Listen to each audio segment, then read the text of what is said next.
The girl sat where she was for a few seconds, then turned around and stared solemnly at the blanket on which her mother was sitting. Her mother was looking the other way, talking to a man the little girl didn't recognize. The little girl scrambled to her feet and started after the boy and the kitten. She had to hurry to catch up with the little boy, but she knew that if she called to him, her mother might hear and stop her, so she stumbled along as fast as she could, tumbling down every few steps, then scrambling back to her feet and hurrying forward once again.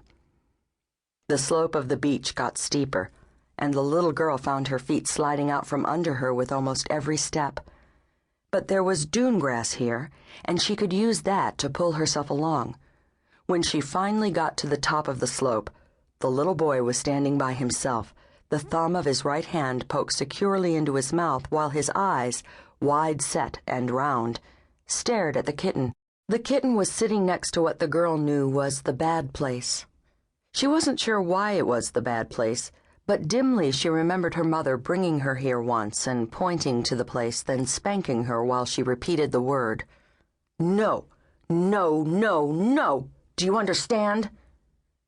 Between the word and the angry sound of her mother's voice and the stinging on her bottom, she understood. She stopped uncertainly and instinctively looked back, but all she could see was grass. After a moment, the little boy saw her, and his thumb suddenly popped out of his mouth. He pointed at the kitten and giggled happily. Then he started walking toward the bad place. The little girl hesitated, then followed.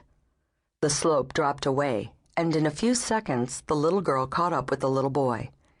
He stopped walking and turned to stare at her, but didn't say anything. Instead, his eyes watched her gravely. She reached out and put her hand in his. Then, following the skittering kitten, the two of them started toward the bad place. Suddenly, there was no more of the warm, dry sand that felt so good between her toes. Instead, there was an icky, sticky feeling, and she could feel something cold oozing around her feet. She stopped and looked down. Mud. Thick and black, it squished around her feet, and there was an odor about it that made her wrinkle her nose and make a face. But the kitten didn't seem to notice it at all, and neither did the little boy. The little girl took another step, pulling her foot loose from the muck and wiping it carefully on her other leg before putting it back down into the ooze. But there was a path into the bad place, and if there was a path, it must be all right. Now there was tall grass on both sides of her, and it almost felt as though she was in a jungle. And there were sounds all around her, sounds she had never heard before. At first she didn't know whether she should be frightened or not.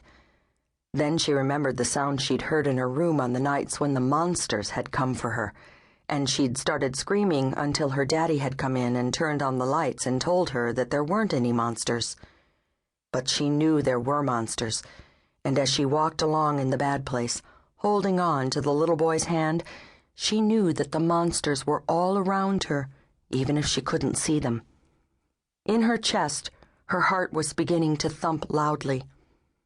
If the monsters heard her heart, they would know where she was and come after her. A tiny whimper of fear escaped her lips, and her eyes burned with tears. She wanted to call to her mother, wanted her mother to come and get her, although she was afraid of what would happen to her if her mother found her in the bad place. She tugged at the little boy's hand, and he stopped. His thumb still in his mouth, he gazed at her uncomprehendingly. Monster, the little girl managed to say. There. She pointed at the jungle that was all around them, but the little boy shook his head. Kitty. Then, pulling at her arm, he toddled along the path toward the kitten that they never seemed to be able to catch up with. She didn't know how far into the bad place they had gone, but she was crying now, her heart pounding so hard she knew the monsters had to hear her soon.